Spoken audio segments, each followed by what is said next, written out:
अल्लाहुम्मा सल्ली अला सय्यिदिना मुहम्मदिन नबिय्यिल उम्मी व अला आलिहि व सहबिहि व सल्लिम।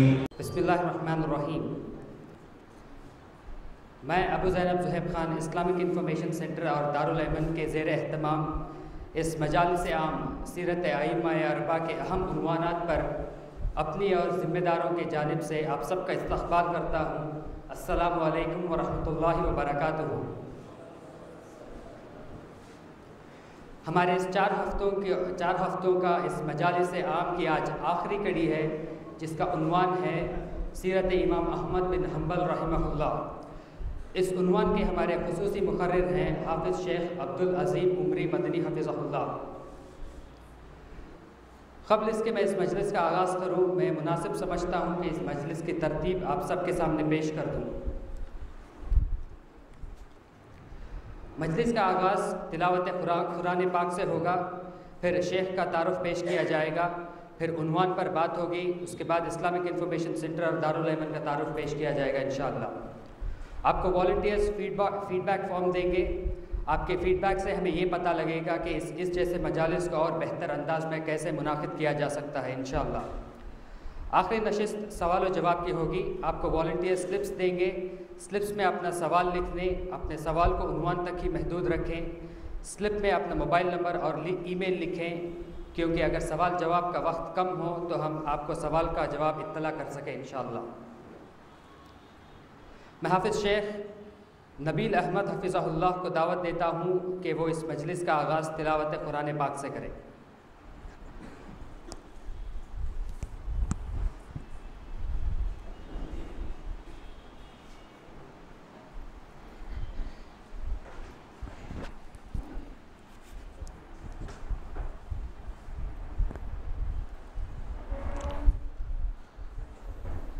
अस्सलामु अलैकुम वरहमतुल्लाहि वबरकातुहू।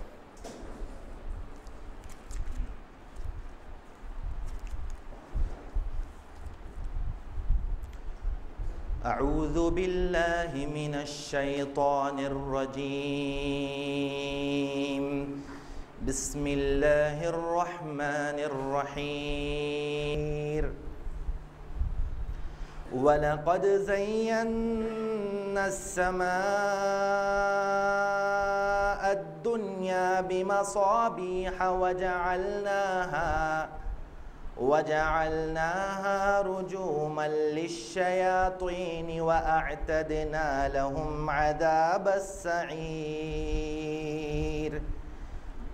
वलिल्लज़ीन कफ़रू बिरब्बिहिम अज़ाबु जहन्नम वबिअसल मसीर। इज़ा उल्क़ू फ़ीहा समिअू लहा शहीक़न वहिय तफ़ूर तकादु तमय्यज़ु मिनल ग़यज़ कुल्लमा उल्क़िय फ़ीहा फ़ौजुन सअलहुम ख़ज़नतुहा अलम यअतिकुम नज़ीर। क़ालू बला क़द जाअना नज़ीर फ़कज़्ज़बना वक़ुलना मा नज़्ज़लल्लाहु मिन शै'इन इन अंतुम इल्ला फ़ी